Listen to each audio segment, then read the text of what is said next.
Assalamualaikum warahmatullahi wabarakatuh. Selamat berjumpa kembali ya para pejuang cuan dan pejuang sangkuters. Gimana nih keadaan teman-teman semua? Semoga kalian dalam keadaan sehat semua dan saya doakan ya buat kalian jadi orang sukses semua. Amin, mantap ya. Dan tetap ya kan kawan ya, secangkir kopi harus selalu ada buat menemani kesempatan kali ini. Oke ya.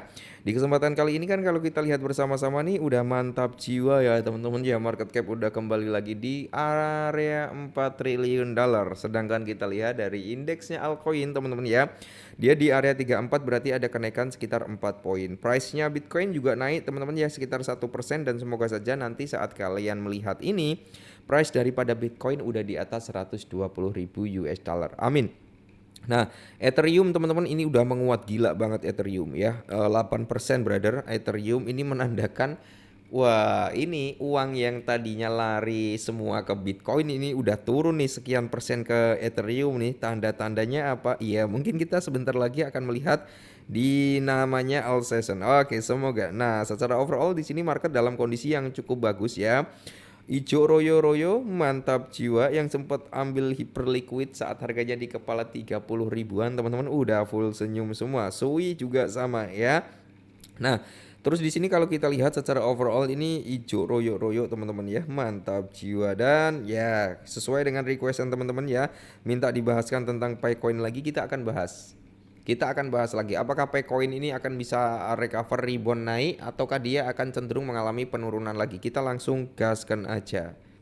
Nah, jadi di sini teman-teman ya ada tiga sinyal utama jaringan Pi yang muncul. Mungkinkah harga koin Pi itu siap untuk melonjak lagi gitu kan? Nah, jadi di sini teman-teman seperti dilansir Bain Crypto ya, di mana harga daripada Pi Coin itu telah didongkrak oleh rally pasar yang lebih luas, mencatat kenaikan hampir 15% dalam 7 hari terakhir.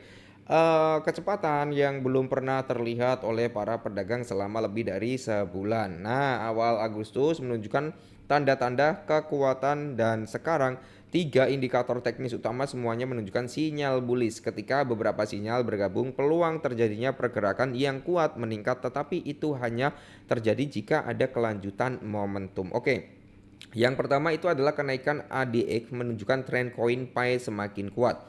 Indeks arah rata-rata ADX itu mengukur ya kekuatan tren alih-alih menentukan apakah tren tersebut bullish atau bearish. Nah, angka ADX yang rendah menunjukkan pasar sedang lesu, sementara angka meningkat menunjukkan momentum sedang terbentuknya ranah yang untuk naik, teman-teman ya. Ukuran harga daripada Bitcoin menurut ADX berada di kisaran 13.3 pada 31 Juli yang dianggap sebagai tren lemah. Saat ini nilainya telah melonjak ke 19,6 menunjukkan tren kenaikan mulai menguat. Penguatan ADX di tengah tren harga naik menunjukkan bahwa pembeli semakin agresif dan pasar mengalokasikan lebih banyak volume ke pergerakan ini. Hal ini membuat penguji level resisten Bitcoin berikutnya menjadi lebih signifikan gitu kan. Yang berikutnya dari RSI atau divergensi bullish ya teman-teman ya, memberi sinyal pembeli diam-diam meningkatkan tekanan. Nah, jadi kalau kita lihat memang gini ya teman-teman ya, dari Picoin itu kan ada ya. Kita sempat bahas beberapa hari yang lalu ada salah satu Wells lah yang memiliki token Picoin ini cukup banyak. Cuman itu belum terkonfirmasi apakah itu dari tim Pi Foundation atau memang itu dari Wells gitu kan. Nah, indeks kekuatan relatif atau RSI itu mengukur apakah suatu aset kelebihan beli atau kelebihan jual dengan memantau kecepatan dan besarnya perubahan harga. Divergensi bullish terjadi saat harga mencetak titik tertinggi yang lebih rendah, tetapi RSI malah mencetak titik tertinggi yang lebih tinggi gitu teman-teman ya. Jadi kalau kita lihat bersama-sama pada Bitcoin pada 22 Juli harganya berada di kisaran 0,5. Nah, dengan RSI di 51, namun pada 10 Agustus harganya turun ke kepala 46 sementara RSI teman-teman di sini ya, kalau kita lihat menjadi 40%. Perbedaan ini menunjukkan penjualan mulai kehilangan kendali dan pembeli perlahan mengambil alih. Kombinasi ADX yang meningkat dan divergensi bullish dari RSI menunjukkan tren naik tidak hanya semakin kuat. Semoga saja.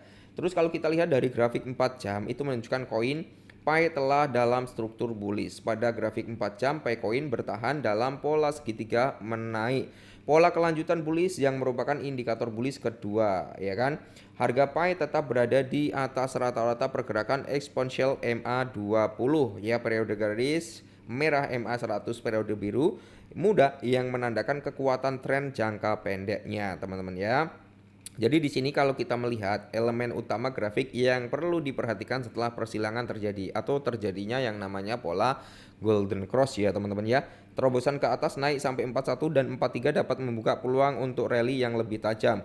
Dukungan di 39 adalah dasar dukungan kuat pertama diikuti oleh MA20, MA100. Pembalikan bearish struktur baru berubah menjadi bearish jangka pendek jika harga turun di bawah 38 teman-teman ya. Jadi kita bisa melihat nih price daripada si Picoin nanti seperti apa. Nah, di sini kalau kita lihat ya, untuk Picoin sendiri teman-teman menurut datanya kemarin sempat masuk ke ranah netral kan saat harga Picoin itu cukup stabil di kepala 4 ya. Cuman kali ini dia udah masuk ke penjualan lagi. Jadi antara buyer and seller itu lebih didominasi dengan penjualan teman-teman. Makanya di sini kita melihat price daripada Picoin itu mengalami penurunan. Nah, di sini kita lihat bersama-sama teman-teman ya.